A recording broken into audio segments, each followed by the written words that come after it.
gente, é o seguinte, nós estamos no mês de dezembro inteiro batendo na tecla de que esse dezembro precisa ser o dezembro da virada para a nossa vida. Falei aqui nos outros cultos que a nossa geração é uma geração, eu acredito que essa geração é a geração que tem sido mais desafiada. Depois da geração que viveu a Segunda Guerra Mundial, eu acho que essa é a geração que tem vivido o momento mais difícil da história. Depois da Segunda Guerra Mundial, eu acho que essa geração aqui tem vivido os maiores desafios, e você foi premiado, então a gente enfrentou uma pandemia, nós estamos vivendo aí um momento geopolítico extremamente complicado no mundo inteiro, ali as grandes potências nucleares à beira de um enfrentamento. A gente tem questões regionais aqui no nosso país. A gente está vivendo no momento com um país completamente dividido, Então é uma realidade. E assim, no meio a tantas questões, incertezas, existe uma verdade que não muda. E essa verdade deve ser a âncora da nossa vida. Amém? Então existe um Deus existe um céu que não entra em crise. Existe um Deus que te ama e que cuida de você e que vai suprir todas as tuas necessidades em glória. Amém? Então quando a gente tira os olhos da realidade momentânea, a Bíblia diz que a nossa leve e momentânea tribulação, ou seja, a realidade, por mais tribulante, não sei nem se tribulante existe, por mais difícil que seja, ela é leve. E ela é momentânea, mas ela não se pode comparar com aquilo que Deus vai revelar na minha vida e na sua vida.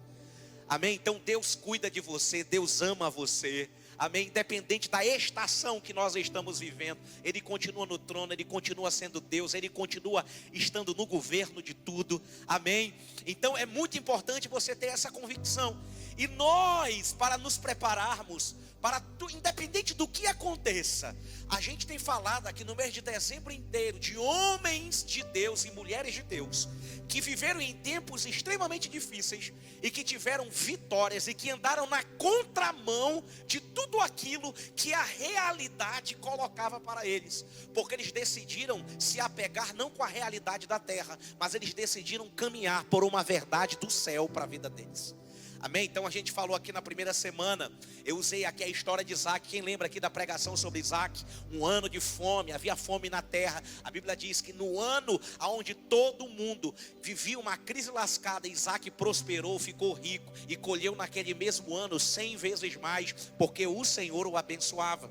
Nós falamos na semana passada do cerco de Samaria, havia uma crise tremenda, e a Bíblia diz que o profeta disse que amanhã por essas horas Deus mudaria a nossa sorte. Deus fez, porque eles caminharam por fé.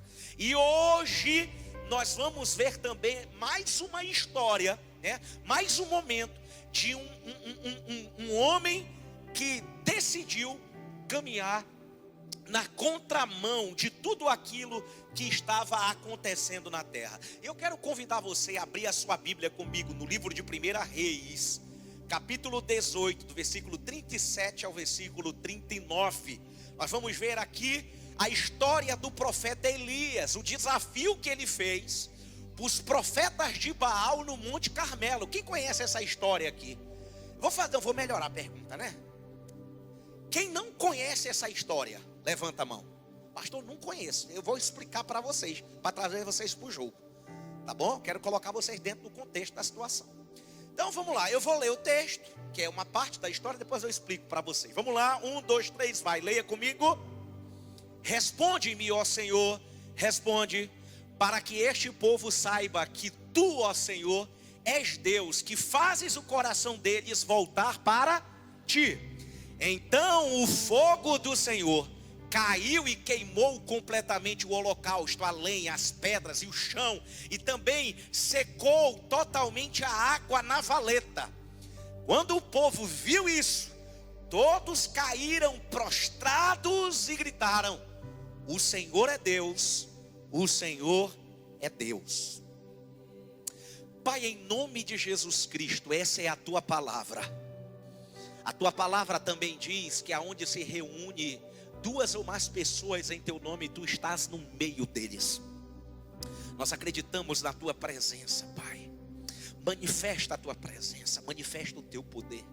Deus, usa a tua palavra para encorajar, para despertar, para direcionar, para fazer com que eles se levantem com fé e vivam o melhor de Deus para a vida deles. Eu abençoo o teu povo e declaro céus abertos, da mesma maneira como os céus se abriram no tempo de Elias e caiu fogo do céu. Da mesma maneira que que Elias abriu os céus através da fé. Pai, eu quero declarar que nós estamos aqui pela fé, invocando o Senhor, e da mesma maneira como Elias foi respondido, Pai, eu quero declarar: responde-nos, ó Deus, responde-nos, para que o mundo saiba que Tu és Deus, em nome de Jesus, e que através da Tua resposta, vidas sejam transformadas diante do Senhor. É isso que nós oramos em nome de Jesus. Aleluia, amém. Dê um aplauso ao Senhor. Glória a Deus. Gente, deixa eu explicar um pouquinho do contexto histórico para vocês, né? O povo de Israel estava vivendo um tempo extremamente difícil. E quem estava no comando da nação era um casal chamado Acabe, que era o rei, e a sua esposa Jezabel. Jezabel era uma mulher que não seguia o Deus de Israel. Era uma mulher pagã, era uma mulher idólatra, uma mulher com muitos costumes, culturalmente ela tinha outra cultura, completamente diferente. E ela, como líder da nação, ela acabou influenciando o seu marido a introduzir essas práticas de adoração a outros deuses e de práticas sexuais também, né, que desagradavam a Deus. E por causa da influência dos líderes, né, Acabe e Jezabel, o povo de Israel começou a ser seduzido e começou a ser levado para longe da vontade de Deus. E eles foram se afastando, se afastando, se afastando. E Deus levanta, e aquela mulher Jezabel, ela foi tão usada pelo inimigo que ela começou não somente a introduzir culturalmente outras coisas que distanciavam o povo de Deus, como ela colocou no coração também o desejo de silenciar a voz de Deus em Israel. Então ela começa a perseguir os profetas. Os profetas, diz a palavra que Obadias escondeu 7.000 profetas, né? Então a voz profética foi sendo silenciada. Mas a Bíblia diz que um homem de Deus chamado Elias, profeta da sua geração, ele decide se levantar contra tudo aquilo, e ele decide defender a honra de Deus. Ele queria ver a nação de Israel voltando para o Senhor. E aí, um dia, ele chega diante do rei Acabe e diz assim: olha, por causa da condição espiritual de Israel, por causa que vocês se afastaram do coração de Deus, nós enfrentaremos uma grande crise. E a Bíblia diz que depois dessa palavra que o profeta lança, 3 anos e meio, Deus fecha o céu e não chove na terra durante 3 anos e meio. Então durante 3 anos e meio houve uma crise, houve uma seca, houve fome, houve destruição em Israel. E a Bíblia diz que Acabe começou a caçar Elias de maneira implacável. Elias foge, né? Elias foge de Acabe, né? E a Bíblia diz que ele vai para um lugar chamado, ele vai para um ribeiro, e ele começa a morar ali na beira de um ribeiro chamado Ribeiro de Querite. E aí Deus começa a usar um flamenguista, um urubu, que todo dia, meio-dia e 18 horas levava para ele carne fresca. Tá vendo como o flamenguista é gente boa, né? Então todo dia, diz a palavra, que meio-dia e 18 horas Deus levava a carne fresca. O urubu levava lá a carne para o profeta. Um dia aquele ribeiro seca, e Deus fala para Elias: olha, eu vou começar a te alimentar de outra maneira agora. Eu vou usar uma viúva. E aí eu acredito que Elias ficou animado. Uau, uma viúva deve estar rica, né? Deve ser aí, o falecido deve ser um homem muito rico. E aí Deus fala para ele ir para uma vila chamada Serepta. Quando ele chega lá e ele encontra uma viúva, era uma senhora com pele e osso, muito magra, também completamente ali vivendo aquela situação de crise, de seca. E aí o profeta olha para ela e diz assim: olha, mulher, Deus me mandou aqui, eu quero que você faça um pão para me comer. A mulher diz: olha, profeta, eu tenho aqui só um pouquinho de farinha, um pouquinho de azeite, vai comer eu e o meu filho, e depois disso nós morreremos. Ele chegou lá, literalmente, a mulher estava a uma refeição da morte. Então o profeta achava que ele ia ser ajudado. Na verdade, Deus estava mandando ele para ajudar aquela mulher. E aí, o profeta olha para ela e diz: você vai fazer o seguinte, eu vou te ensinar um princípio espiritual. Você vai comer desse pão e você vai comer desse azeite, dessa farinha. Mas antes de você fazer para você, você vai semear um bolo pequeno na minha vida. E do que sobrar, come você e o seu filho. Diz a palavra que a mulher vai e prepara aquele pequeno bolo, né? E de maneira generosa ela leva para o profeta. Quando ela vem trazendo, o profeta diz: olha, por causa da sua generosidade, assim diz o Senhor, até acabar a seca na terra, nunca vai faltar farinha e nem azeite na tua casa. Então Deus mudou a sorte daquela mulher, porque aquela mulher entendeu um princípio de Deus. E ali, um dia Deus sinaliza 3 anos e meio. Deus olha do céu, achou que o povo, 3 anos e meio, quase um mandato político, né? Então, 3 anos e meio depois, ele chega e entendeu. Eu acho que o povo já entendeu a lição. E Deus manda o profeta Elias ir até Acabe e faz um desafio. O desafio era: olha, ele chega diante de Acabe e diz assim: é o seguinte, você vai juntar, né? Você vai juntar lá os 850, porque era 450 profetas de Baal e 400 de Baalim. Eram 850 profetas. Você vai reunir todo mundo em cima do Monte Carmelo. Vocês vão invocar a Baal, vão fazer um sacrifício. E depois aí eu vou orar a Yahvé, eu sozinho. E aí quem responder com fogo, esse é Deus. E aí Acabe embarcou na situação. E eles foram para esse desafio. E é sobre essa história. Então nessa história aqui que eu acabei de falar para vocês, a gente vê literalmente um homem. A gente vê um homem, Acabe, fechando os céus, através do comportamento dele. E a gente vê outro homem, Elias, abrindo o céu. Então como é que abre o céu e como é que fecha o céu? E o que acontece quando os céus se abrem na nossa vida? E eu quero profetizar e declarar que Deus tem céus abertos para você. Ei, gente, você tem a capacidade de abrir ou de fechar os céus na sua vida. Então vamos lá. Por que os céus se fecham? Eu vou falar algumas coisas aqui. Porque, pastor, como é que o céu está fechado na minha vida? Céu de bronze, meu Deus do céu. Tudo que eu faço, pensa no negócio. É o famoso fecha Maria que teu pai já morreu. Aonde eu toco a florzinha murcha na hora, a bicha se fecha.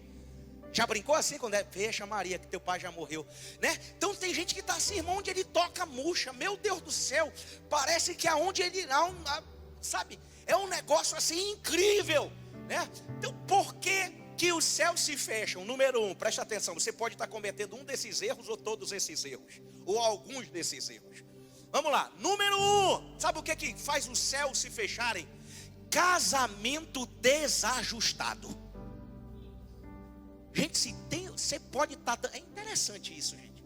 Você pode estar dando certo em tudo na vida, sabe? Você pode estar ganhando dinheiro, tendo reconhecimento social. Se a confusão está na tua casa, nada daquilo faz sentido. Gente, casamento desajustado é um problema. Acabe e Jezabel era uma confusão. Era o homem querendo ser a mulher da situação. Literalmente, você vai ver o comportamento de Acabe. Um dia ele recebe um não. Aí ela chega em casa, ele estava, eu quero morrer. Ele estava assim, numa situação. E aí a mulher precisou pegar o papel dele. Já que tu não é macho, deixa que eu vou resolver no teu lugar. E ela vai lá e assina e faz um monte de coisa e passa por cima. Gente, tem até uma pregação do Cláudio Duarte, né? Que ele fala sobre a mulher abacaxi e o homem banana. Se você ainda não vê essa mensagem, ouça, né? Então, a gente vê ali um casamento completamente desajustado, né? Casamento desajustado ali, literalmente. Gente, e Jesus, Jesus vai dizer em Mateus 12, 25, olha o que diz o texto da palavra de Deus. Mas Mateus 12, 25, leia comigo. Conhecendo os seus pensamentos, diz o quê? Todo reino dividido contra si mesmo será, e toda cidade ou casa dividida contra si mesma não subsistirá. Gente, ei, vamos resolver a bronca dessa casa. Ei, irmão, pelo amor, vamos parar essa confusão aí. Ei, vamos se entender. Busca ajuda, faz o que precisa ser feito. Sabe, gente, pelo amor de Deus, eu não entendo isso. Sabe, você é maduro, então faz. O que é que você pode fazer? Sabe, então, casamento desajustado fecha o céu na nossa vida. Segunda coisa que tem o poder de fechar o céu na sua vida, na sua empresa, em qualquer lugar que você está, numa nação, sabe o que é? Uma má liderança. Gente, uma má liderança tem o poder de fechar o céu. Quem é flamenguista aqui? Vocês viram o que o Paulo Souza fez no Flamengo? No primeiro semestre desse ano? Uma má liderança. Então assim, gente, é impressionante como uma má liderança. E pastor, mas eu não sou líder de nada não. Gente, você é líder pelo menos da sua própria vida. Você é um líder de si mesmo, sim ou não, gente? Gente que não é líder nem de si mesmo está perdido. Então você precisa, quando eu sou um péssimo líder da minha vida, eu sou um péssimo gestor do tempo, eu sou um péssimo gestor da minha saúde, eu sou um péssimo gestor das minhas emoções, eu sou um péssimo gestor dos meus relacionamentos, das minhas influências e referências. Então é muito importante você entender que uma má liderança pode fechar os céus na sua vida. Quem já sofreu aqui, debaixo de uma má liderança é terrível, Olha o que o sábio Salomão vai dizer em Provérbios 29, 2. Olha o que diz aqui, Provérbios capítulo 29, versículo de número 2. Leia comigo. Quando os justos florescem, mas quando os ímpios governam, o povo geme, meu irmão. Ei, meu irmão, seja um bom líder. Amém? Seja um bom líder. Seja aquele que faz o povo se alegrar, Sabe outra coisa que tem o poder de fechar os céus na sua vida? É isso aqui, 1 Reis 18, 21. Quando o profeta Elias chega até eles, ele constata um problema seríssimo. Olha lá. Elias dirigiu-se ao povo: até quando vocês vão oscilar? Para onde? Para um lado e para o outro. Se o Senhor é Deus, sigam-no. Mas se Baal é Deus, sigam-no. O povo, porém, nada respondeu. Então o que eu percebo aqui? Sabe o que fecha o céu? Dúvida, incredulidade, omissão, falta de firmeza, de convicção. Gente, não quer. Você acredita em Deus, sim ou não? Sabe? Então a gente vê aqui um povo em cima do muro. A gente vê aqui um povo que não queria se comprometer com gente. O evangelho é comprometimento. Amém, gente? Eu acredito em Deus, eu acredito na palavra, eu acredito naquilo que o Senhor falou ao meu respeito. Diga amém. Então isso é muito importante. E aí Tiago vai falar sobre isso. Porque, gente, preste muita atenção. Todos nós precisamos de convicção, sabe?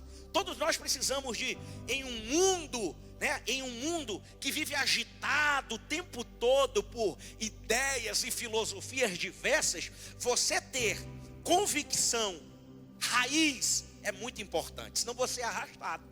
A Bíblia vai dizer em Tiago, capítulo 1, do versículo 6 ao versículo 8, olha o que diz o texto. Tiago, capítulo 1, do versículo 6 a 8, leia comigo. Peça, porém, sem duvidar, pois aquele que duvida é semelhante à onda do mar, levada e agitada pelo vento. Não pense tal pessoa que receberá coisa alguma do Senhor, pois tem mente dividida e é instável em tudo que faz. Então, gente, isso é sério. Nós precisamos, a dúvida, a incredulidade, a falta de comprometimento com a fé é algo que deixa os céus fechados na sua vida. Agora, gente, tão ruim, ou ruim, não sei a pronúncia, é um dos dois, quando você ter uma fé instável e você não ter raízes no que você acredita é colocar a fé no lugar errado. A gente vai ver aqui em 1 Reis, capítulo 18, versículo 26, olha o que diz o texto. 1 Reis 18, 26, leia comigo. Então pegaram o novilho que lhes foi dado isso aqui é o povo de Baal, lá os profetas de Baal, e clamaram pelo nome de Baal, desde a manhã até o meio-dia. Ó Baal, responde-nos. Gritavam, dançavam em volta do altar que haviam feito, mas não houve nenhuma resposta. Ninguém respondeu. Gente, olhe para mim. Tão difícil quanto ter uma fé instável é ter a fé e a confiança na coisa ou na pessoa errada. Tem gente que tem fé, mas confia naquilo que não deveria confiar. Tem gente que confia no homem. Eu vou confiar no meu amigo rico. Não, a minha confiança está em mim mesmo. Porque sem mim nada podeis fazer. Eu sou o cara, né? Tem gente que confia no dinheiro. Então assim, gente, é muito importante que você entenda em quem você deve confiar. Você deve confiar no Senhor. Diga amém. Agora, isso aqui fecha os céus. O que é que Elias fez e que você deve fazer para os céus se abrirem na sua vida? Amém? Quantos querem viver um ano de 2023 com os céus abertos? Diga eu. Diga mais alto, diga eu. Então vamos lá. O que faz os céus se abrirem? Número 1, 1 Reis 18, 24. Olha o que Elias faz. Se você pegar ali o contexto um pouquinho antes, você vai ver Elias literalmente tirando onda, né? Você vai ver Elias, eu acho que Elias era argentino. Você vai ver ali, os caras clamando ali, né? E não tendo resposta, e Elias dizendo: e aí, cara, canta mais alto aí, dá mais uma dançadinha. Talvez o teu Deus aí está dormindo, está viajando, né? Então, e a gente vai ver aqui, olha lá, é isso mesmo? Vamos lá. Aí Elias diz assim: então vocês invocarão o nome do seu Deus, e eu invocarei o nome do Senhor, o Deus que responder por meio do fogo. Esse é Deus. Então todo o povo disse: o que você disse é bom. Gente, então o que faz os céus se abrirem? Número 1, confiança inabalável no Senhor.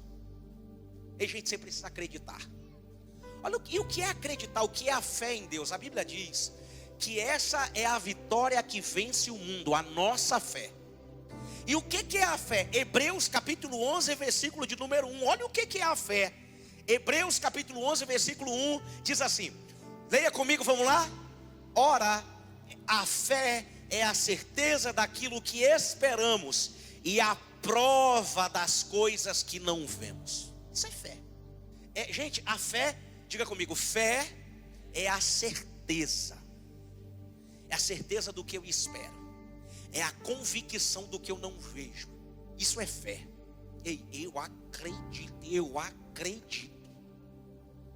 Eu não estou vendo ainda, mas eu creio. Amém, gente? É uma realidade interna que você não duvida em momento. Eu acredito nisso, sabe, gente? A fé é poderosa.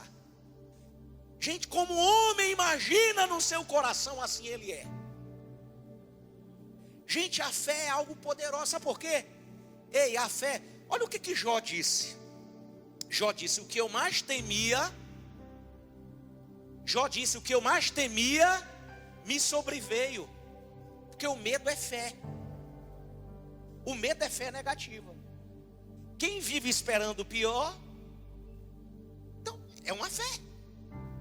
Então a fé, gente, a fé é a certeza. É por isso que nós devemos cultivar. Gente, olhe para mim. Sua mente é o seu jardim. Amém? Sua mente é o seu jardim. O que é que você tem plantado no seu jardim? Quem é que você tem ouvido? Quem é que você tem ouvido? Quem é que você tem seguido nas redes sociais? Que tipo de música você ouve? Que tipo de amizade você nutre? Então, gente, eu costumo dizer que relacionamentos são como botões de elevadores. Ou te levam para andares acima ou para andares abaixo. Todos nós sofremos influência, não tem jeito. Sabe? Então não é ser o chatão, eu só... Não é isso. É saber colocar limite. Amém, gente? Limite no que você vê, no que você ouve. Então isso é muito importante, né? Então vamos lá. Primeiro é a fé. Diga fé. Segundo, como é que os céus se abrem? Olha o que ele faz no versículo 30 de 1 Reis 18. 1 Reis 18, versículo de número 30. Leia comigo. Então Elias disse a todo o povo. O que ele disse? Aproximem-se de mim. O povo aproximou-se. Elias fez o que, gente? Reparou o altar do Senhor que estava em ruínas.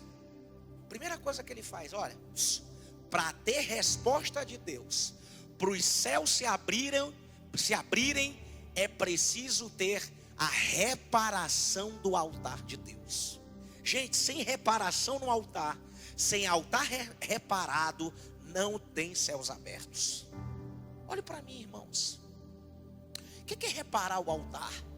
É consertar algo que está quebrado. Amém? É consertar. Que área da tua vida está quebrada? Gente, que área da tua vida está quebrada? Olhe para mim, irmãos. É isso. Olhe para mim. Nunca perca a vontade de viver para fazer Deus sorrir. Nunca se acostume a sorrir e achar normal aquilo que faz Deus chorar. Não se acostume a viver uma vida ignorando os sinais e a voz do Espírito Santo na sua consciência. Tem gente aqui que Deus está falando, ó. Deus fala com você. Deus diz, ei, não vai por esse caminho, não faz isso. Mas você vai. E você continua fazendo. E a Bíblia fala, não apagueis o Espírito Santo. Não entristeçais o Espírito Santo. Gente, feliz é escute, a salvação. Jesus disse que não é por obras. Ele conquistou de graça na cruz. Agora, desfrutar de céus abertos, da presença manifesta de Deus no dia a dia, refletir a glória de Deus, andar com os céus abertos, é para quem decide viver para fazer Deus sorrir. A santificação de hoje prenuncia os milagres do amanhã. Ei, gente, Deus deseja que você repare o altar que está quebrado. E aí, gente, que altar é esse? Quem sabe esse altar é o altar da pureza sexual. O altar da pureza sexual. Sabe, gente? Se você não é cristão, essa parte não é para você. Mas se nós amamos a Deus e acreditamos na Bíblia, se nós acreditamos na Bíblia, nós devemos acreditar que tudo que Deus colocou nela não foi para nos privar, foi para nos proteger.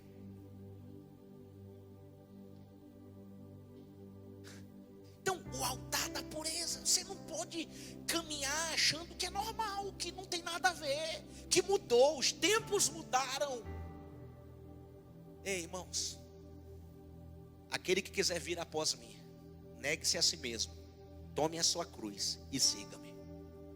Segui a paz com todos e a santificação, sem a qual ninguém verá Deus. Gente, o altar da pureza. O altar da pureza sexual. O altar, sabe que altar você pode precisar restaurar? O altar da generosidade. Ei, olhe para mim, irmãos. Quantas pessoas eram generosas e perderam o coração, passaram a dar nomes feios para gestos bonitos, passaram a chamar aquilo que Deus diz, honra ao Senhor com os teus bens e com a primícia da tua renda, porque dinheiro na Bíblia, ei, olhe para mim, irmãos, Dinheiro na Bíblia não é sobre valores. Dinheiro na Bíblia é sobre o seu coração. Será que Deus está atrás do seu dinheiro? Gente, o dinheiro é um extrato do coração. Como assim, pastor? O dinheiro, se a gente pegar o nosso cartão de crédito, a fatura, os pixes que a gente faz, a gente vai ver aquilo que a gente dá valor na vida. Quem gosta muito de futebol ou de jogos, vai gastar muito dinheiro com jogos.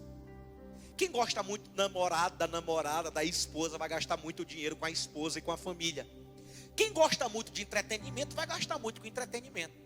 Quem é viciado, e quem tem algum vício, vai gastar muito com esse vício. Amém? Quem ama a Jesus, vai dedicar parte dos seus recursos para aquilo que é importante para Deus. Então, gente, não é sobre valores, é sobre o seu coração. E às vezes a gente precisa reparar isso, sabe? Às vezes aquilo que é honra para Deus, a gente diz, não, eu não vou dar dinheiro para a igreja esse mês. Não é sobre dar dinheiro para a igreja. É sobre manifestar honra ao Senhor. É sobre valorizar aquilo que Deus valoriza. Amém, gente? E é muito interessante isso, né? É muito interessante isso, porque a gente vai ver essa prática da oferta em todas as religiões. Você vai lá você vai ver ali nas religiões ali afrodescendentes, você vai ver ali que todo pedido tem uma oferenda que é feita. Então não é, por que eles fazem aquilo? Porque é um princípio espiritual copiado da Bíblia. É um princípio que funciona. Então, gente, Deus deseja reparar os altares quebrados. Diga amém. Ei, gente, altares quebrados. Outra coisa, quem sabe esse altar quebrado é o altar dos relacionamentos. Sabe, o altar do amor, o altar do perdão. Ei, as coisas aconteceram, você se feriu. Você se tornou uma pessoa amarga. Você se tornou uma pessoa fechada, bloqueada, ferida. E você precisa restaurar o altar do perdão, o altar do amor. Permitir, sabe, que Deus restaure você completamente. Diga amém. Então é muito importante nós entendermos isso. E, gente, olha, aqui tem uma sacada impressionante. Coloca aí do versículo 33 ao 35 de 1 Reis 18. Do versículo 33 ao 35. Olha o que diz o texto. Fazia 3 anos e meio que não acontecia o que aqui no contexto? Que não? Quando tem 3 anos e meio sem chover, qual é a maior necessidade, gente? Qual é a maior necessidade? Água. Se hoje passa 3 anos e meio sem chover, a gente já estava perdido. Que hoje a gente tem várias maneiras de gerar recursos. Imagine nessa época aqui. Uma comunidade completamente, que vivia ali do plantio, da pesca. Então vamos lá, olha lá. Depois ele arrumou o que, gente? A lenha. Cortou o novilho em pedaços e o pôs sobre a lenha. Então lhes disse, presta atenção, depois que os caras cansaram lá de clamar a Baal, e Baal não respondeu, Elias pega lá o sacrifício dele, coloca no altar, e aí ele tem uma sacada. O que ele disse? Encham de água o que, gente?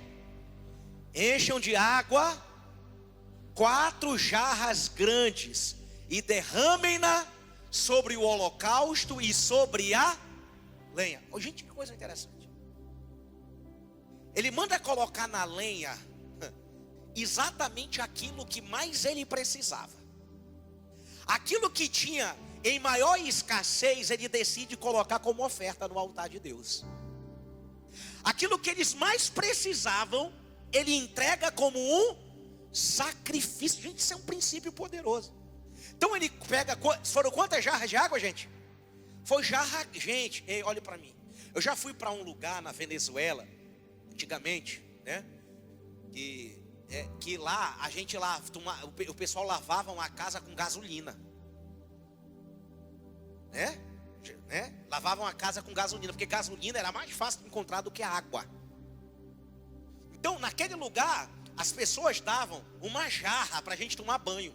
Uma jarra de água para tomar banho. Era uma jarra de água, você tinha que dar seu jeito para tomar banho. Então, em lugares assim, onde há seca, ninguém desperdiça nem copo d'água. Aí alguém vê o maluco do Elias mandar trazer 4 jarras grandes. Traz 4 jarras grandes. Eu fico imaginando o Acabe querendo matar Elias. Rapaz, tá doido, como é que tu faz isso? 4 jarras, a história continua, versículo 34. Façam-no novamente. Então foi 8. Disse a eles, fizeram de novo. Aí ele disse o quê? Façam-no pela 3ª vez, ordenou. E eles o fizeram pela 3ª vez. Gente, foi 12 jarras de água grande jogada em cima daquilo ali. E aí no versículo 35, a água escorria do altar, chegando a encher a valeta. Que coisa interessante, né? O que eles mais precisavam, gente? O que Elias colocou como oferta? Água. Então, gente, é uma coisa. O que eu aprendo aqui? O que abre os céus? Entregar a Deus como oferta aquilo que eu mais necessito. Tem uma mulher na Bíblia, o nome dela é Ana. Ela queria um filho, lembra? Ela estava no templo, Senhor, dai-me filho, dai-me filho, dai-me filho, senão eu morro. Aí ela tem um ataque de fé. Aí ela diz assim, Senhor, se tu me der, eu só quero parir. Eu vou pegar o menino, quando ele desmamar, eu vou entregar ele como oferta. E aí a mulher não teve jeito, 1 ano depois ela tinha parido. Ela chega com o menino lá, com 1 ano. Toma que o filho é teu, entrega para o sacerdote. E ela entrega um menino no templo, como oferta. Deus olha para ela e disse assim, você entregou um menino. Eu vou pegar esse menino, vou transformar ele num profeta. Vou transformar ele num grande sacerdote, num grande líder para a nação. E outra coisa, você não vai ficar sem filhos. Essa mulher teve mais 4 filhos. Sabe por quê? Porque ninguém supera a Deus na arte de dar. Quando Deus coloca algo no nosso coração para a gente fazer, não é porque Ele quer nos tomar. Deus não queria tirar a água do povo de Israel. Deus queria abrir os céus na direção dele. Você lembra da história que eu contei no início aqui, da viúva? O profeta não queria o bolinho dela. Ai, que profeta egoísta. Talvez se essa mulher chegasse aqui na igreja, a gente ia dar logo... Não, minha filha, o que tu precisa aqui é uma cesta básica. Lógico, precisa. Mas o profeta estava colocando ali um princípio espiritual para ela praticar. Um dia, olhe para mim, Deus só tinha um filho. Amém? Diz a Bíblia que era o filho unigênito. Mas ele queria ter muitos filhos. Sabe o que ele fez? Ele pegou o seu único filho e deu como oferta. Porque Deus amou o mundo de tal maneira, e Ele deu o seu único filho, para que todo aquele que nele crê, seja também feito filho e filha de Deus. E diz a Bíblia que uma multidão de filhos de povos, raças, tribos e nações foram alcançados pela oferta de Deus na cruz do Calvário. Ei, gente, existem coisas que movem o céu. Amém? Existem coisas que movem o coração de Deus e faz o céu se abrir. Escute, quem faz o que ninguém está fazendo, vive o que ninguém está vivendo. Olha para quem está do seu lado e diga isso aí, pelo amor de Deus, diga.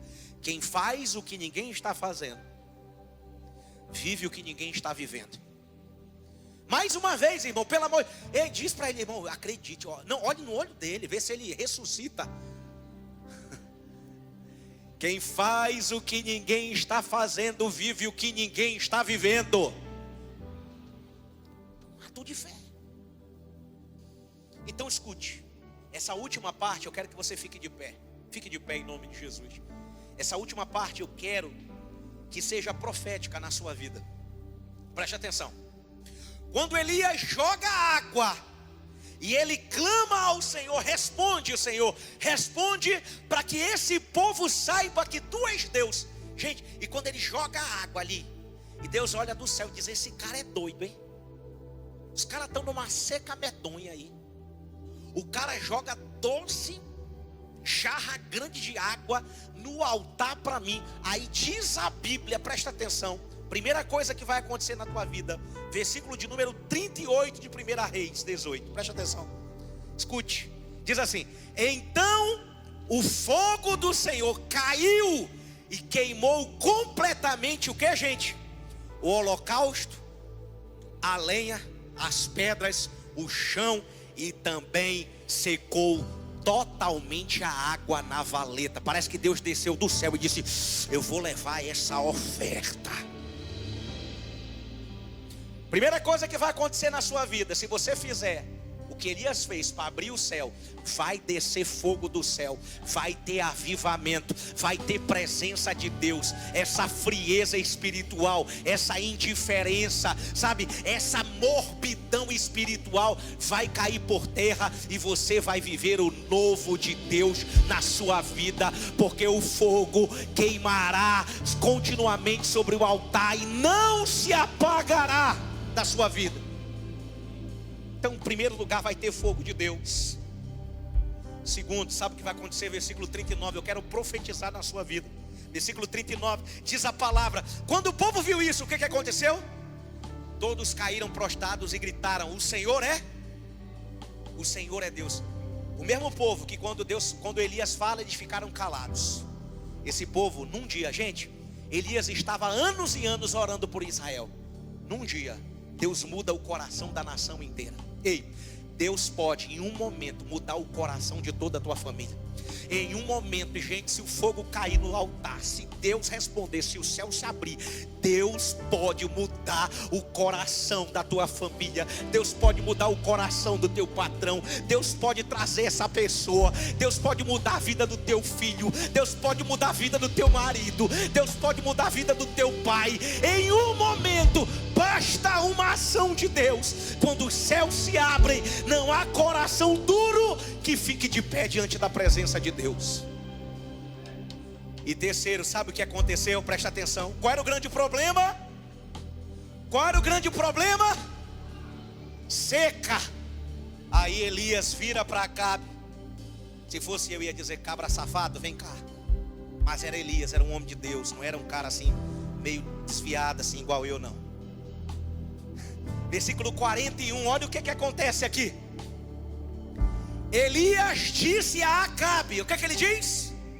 Vá comer e beber, porque eu já ouço barulho de chuva pesada. Acabou o tempo da seca, acabou o tempo da escassez, acabou o tempo aonde não havia água. Você plantou jarras de água e você vai colher uma abundante chuva. Eu declaro na sua vida que Deus tem abundante chuva para você. Eu quero declarar na sua vida que em 2023 o tempo da seca vai acabar. Está chegando um tempo de abundância